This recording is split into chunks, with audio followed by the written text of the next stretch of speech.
Okay, so I'm going to have a look at some of the IB high-level calculus questions to do with the Maclaurin and Taylor series. So here we go, here's the first question. Find the first three terms of the Maclaurin series for ln 1 plus e to the x, and then hence or otherwise we determine the value of the limit, blah blah blah. Okay, for a lot of these sorts of questions, there's actually two possible methods. Now, I'm going to go through both methods in this particular question, just to show you. And in this particular question, they're pretty similar, but you need to decide which of these is actually the fastest in the exam when you're actually faced with these questions. So before we do anything, let's just check. This is all the information that we're given. We're given what the Maclaurin series formula is. We're given what the Taylor series formula is. And this is the important thing here. We're given some special series functions, and so they've already done the work for us for these particular ones here. Okay, so that should save us some time possibly. So method one, we're actually going to use like basically these two here. We notice that ln 1 plus e to the x is this, well, we're using an e to the x and we're using the ln 1 plus something. Okay, so we're kind of combining in effect these two series here. So the first thing to do is we say, well, ln 1 plus e to the x is the same as ln 1 plus x squared over 2. So I've literally just substituted in this e to the x expansion into this e to the x here. So this thing and this thing, they are the same. Okay, that's my first step. But then if I work this out, well, that's going to be 1 plus 1, that's going to give me a 2 here. Well, my second series expansion requires that there's a 1 there. Well, at the moment there's a 2, so if I basically take out a factor of 2 for this whole expansion here, I'll get ln of 2 bracket 1 plus x over 2 plus x squared over 4. So I've basically divided everything by 2, take out the factor. Okay, now I've got it looking like that. I can separate, because obviously when I've got ln and I multiply two things together, that is the same as them adding, like laws of logs. So I have now ln 2 plus ln of 1 plus u, where u is this thing here, x over 2 plus x squared over 4 dot dot dot. Okay, and now I'm going to use this second expansion here. So ln 1 plus x is equal to x minus x squared over 2 plus x cubed over 3. And so I basically just substitute those things in. So I've still got my ln 2 from this bit here. Then the ln 1 plus u, I'm now substituting this instead of here. So this replaces the x, and then this also replaces the x here. So I end up with ln 2 plus x over 2 plus x squared over 4. And then take away 1 over 2, and then all of this squared. Okay, now the question only asked me for, let's just check, the question only asked me for the first three terms. So I basically only need the constant term. Well, I've already found that, that's going to be the ln 2, and then the term involving x, and then the term involving x squared. So if I look at this bracket here, I don't have to expand it all out. The only one that's going to give me a term that is useful is going to be the x squared term, which is going to be occurred when I do x over 2 times x over 2. So that's going to be x over 4 times by minus a half, so that's going to be minus x squared over 8. So this is the only term that's going to be useful in this bracket expansion. So I end up with ln 2 plus x over 2 plus x squared over 4, take away x squared over 8. Therefore my final answer, my first three terms, are ln 2 plus x over 2 plus x squared over 8. Okay, so that's one way to do this question. We'll look at the other possible method, which is basically to use the formula for Maclaurin. F of x is f of 0 plus x times f dash of 0 plus x squared over 2 factorial, f double dash of 0 dot dot dot. This one's easier to use. I mean, if it's an easy function and doesn't require too much difficulty in differentiating, sometimes this one is easier. So here we go. So first off, f of 0 is very straightforward. That gives me the ln 2 straight away. Just put 0 into where you see x. The other ones are a little bit more difficult, so if I differentiate, I need to differentiate this function. So I'm going to get 1 over 1 plus e to the x on the bottom, and then I have to times by the differential of this. Well, the differential e to the x is e to the x, so I get this thing. And then the second differential, I need to use the quotient rule, and I get all of this thing here.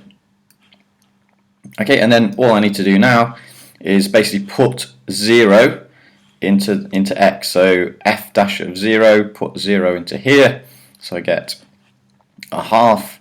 And if I put 0 into this fraction, I'm going to end up with a quarter. Okay, and then all I need to do now I know these values here. Well, f of 0 is ln 2. It was just x times by the first differential, so that gives me x times a half. And this one is x squared over 2 times by, well, in this case it's a quarter, so it's x squared over 8. Okay, so I end up with the same answer. And this particular question, it's possibly easier to use this second method, but it does depend on the function that you're given, and you do need to know both methods. Okay, so that's question number 1, or the first part. And then it says, hence or otherwise, determine the value of the limit of x approaches 0 of, well, it's very similar to the function that we had, take away x, take away ln 4, all over x squared. Okay, so first thing that we're going to do is to say that we've got, well, 2 ln 1 plus x, well, that's just twice the previous function that we worked out. So that is 2 ln 2 plus x squared over 4, so I've just times my previous expansion by 2. And then I've got, if I'm going to have higher powers of x, I need to kind of just show that I understand that there's extra x's involved, but I'm not worrying about them in this particular question. Okay, so this is what 2 ln 1 plus x is equal to. And then I can actually write it down as a limit. So I've got limit x approaches 0 of 2 ln 2 plus x squared over 4 plus the higher powers of x, take away x, take away ln 4, all over x squared. Okay, so this is my new fraction that I've got. And what you can see is that a lot of these are just going to cancel out, which is kind of what you'd expect from the question. So if I rearrange this 2, I can bring this 2 up here, so that becomes ln 2 squared of, well, basically ln 4. So I've got a ln 4 take away ln 4, got an x take away x. So the only thing that's left is the x squared over 4 plus higher powers over x squared. Okay, and that's what I've written down here. And you can see basically if you divide everything by x squared, this is going to become 1/4, and this is still going to have some sort of x on the bottom, some sort of x on the top. So for example, if this was an x4 term, you would still end up with an x2 when you divided it, which means that when x approaches 0, all of these things here are going to go to 0. So we don't need to worry about any of them, just what happens here, and that therefore gives us an answer of 1/4. Okay, so that's the way to do this one. We could use L'Hopital's rule, but they have kind of, I guess they're expecting us to use this particular method. You'd maybe use L'Hopital's rule if you'd failed to get an answer to the previous question. You could still answer it by using an alternative method. Okay, so next question. The variables x and y related by dy by dx take away y tan x equals cos x. It says find the Maclaurin series for y up to and including the term x squared, given that y equals -1/2 when x is equal to 0. So here we go. This is the Maclaurin series formula. And then we've got f of 0 equals -1/2.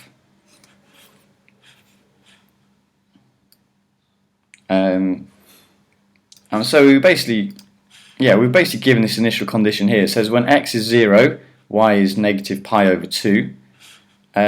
So that's it really. So they've already given us what f of 0 is. Don't need to do anything else for that. So we've already worked out what f of 0 is. F dash of 0, well, f dash, remember that is in effect dy by dx. So if we just rearrange this equation, so when is this dy by dx equal to 0? Well, it's equal to 0 when we have cos x plus y tan x, so equal to 0. So we basically, restate that. Basically, if you rearrange this function, so we end up with dy by dx equals cos x plus y tan x, and then we're going to put x equal to 0 into this equation here. So f dash of 0 is equal to cos of 0 plus minus pi over 2 tan of 0. Okay, so we literally just put x equals 0 in here and here, and we're trying to find out what this dy by dx answer gives us. Okay, and we get an answer of 1. Okay, so we've got f dash of 0, and we've got f of 0 as well. We now need to find the second differential, so we need to differentiate this function here. So we're going to differentiate the function, and we get something like this. So we get d squared y over dx squared, take away y sec squared x, take away dy by dx tan x equal to minus sine x. Okay, so here we've used the product rule, so we keep y, we differentiate tan, that gives us sec squared, we differentiate y, gives us dy by dx, we keep tan x, and then we differentiate cos x as well. So I end up with this kind of long function here, and then the same as before, I need to work out what happens when x is equal to 0. So I put x equals 0 into here, and I also put dy by dx of 0, which was the answer of 1 here, so I put this value in as well. And also know that the y value when x is 0 is minus pi over 2, so I put that in as well. Okay, so first off I've just rearranged it, so I'm trying to basically put in x into all of those things. Okay, so this is what I've done here, so x becomes 0, the y I know is minus pi over 2 at that point, x again is 0, dy by dx when x is 0 is 1, and then tan of 0. So I get all this function, or this equation here, and if I simplify that out I get f double dash of 0 is minus pi over 2. So there we go, I know that f of x is equal to, well this was my initial term, plus x times, this was the first differential, plus x squared over 2 times by, and this was the second thing here, the second differential. And I can just simplify it like that. Okay, so minus pi over 2 plus x minus pi x squared all over 4.